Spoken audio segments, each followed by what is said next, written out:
Oddmar had to admit it. Without that strange monster he'd been chasing, he was lost. Oddmar, the creature whispered as he snuck up on him from behind. Oddmar was startled, but quickly slammed the creature to the ground. He had finally caught the creature and demanded, "Tell me where you've taken my people, goblin."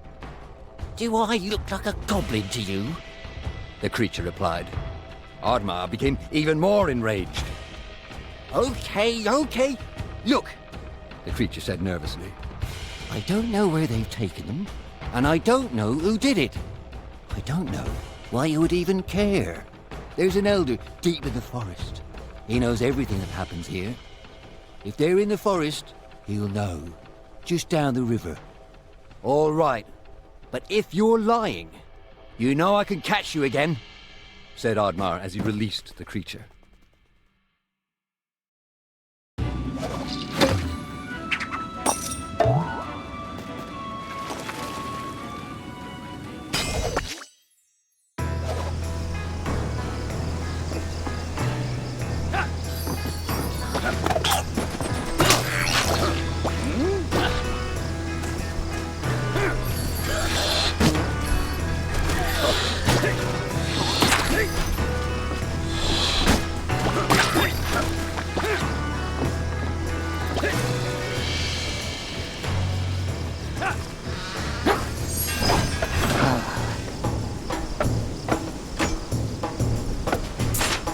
What now?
Ooh, a Viking hut. It was strange there was one so deep in the forest. Could this be the place the goblin spoke of? Perhaps inside there were answers. The hut was abandoned. All that remained was a book. Although Oddmar was never one for reading, he opened it. Inside the book it read, Diary of Vaskar, the Disgraced. Could his old friend still be alive? With Oddmar's parents gone, Vaskar took Oddmar in. Despite this huge responsibility at such a young age, Vaskar had impressed the chief and become a promising young warrior. The chief was so impressed, he decided Vaskar was to lead the Vikings into the forest for the first time. Vaskar went to the forest alone to prepare. But the more he went out there, the less he wanted to hurt anything within it. He begged the chief to reconsider, but the chief was not a very thoughtful man. When Vaskar refused to lead the charge, he was labeled a traitor and was banished. Much time passed, and a fairy visited Vaskar. A great threat to the forest was looming, and her people were in danger. She knew she could trust him with the great power to save the forest. He had no idea he was to fight the god of chaos. Vaskar was almost victorious, but Loki, in desperation, turned Vaskar's own powers against him. He was cursed, but Loki was driven from the forest for now. The curse was quickly consuming Vaskar, but the fairy could not help. Loki's hold on the forest and their magic was still too tight. The fairy asked if there was anyone else who could help. Vaskar was reluctant to put his friend in danger, but he had no choice. Oddmar always asked himself why he never went out there, why he was too scared to try and help his friend as he had helped him. He often thought about that. But where was Vaskar now? Perhaps his aunt laid further down the river.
The cranky elder had been woken up by Oddmar and was eager to get back to sleep.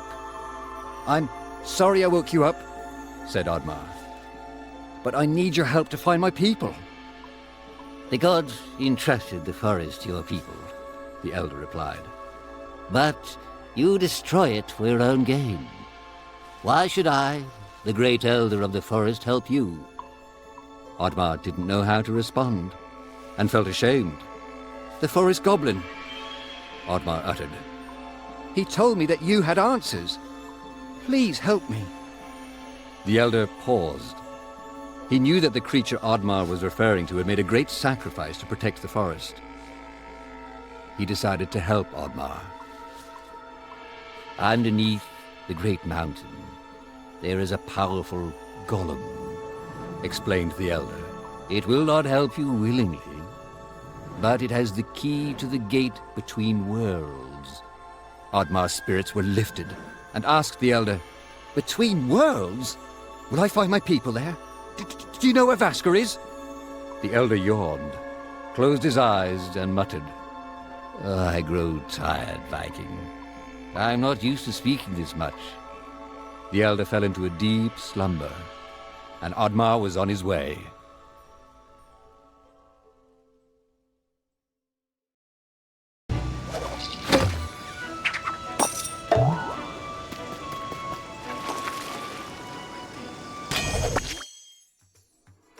Oddmar ventured deeper into the forest and encountered a band of goblins holding a forest critter prisoner. Although his greatest challenge lay ahead in that mountain, and he was resolved to stay on his path, he knew that helping that poor critter was the right thing to do. "Come, new friend!" he shouted as he smashed the cage and freed the prisoner. The squirrely creature was thankful. In return, he agreed to help the Viking along his journey.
Oddmar thanked the squirrel he had taken him very far.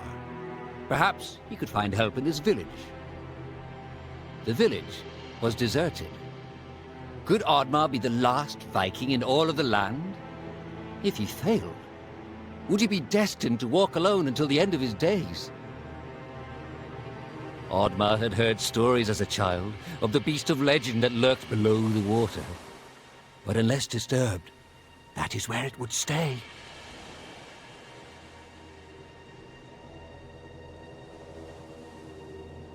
The crack. It was real. Perhaps the chief's wish would come true.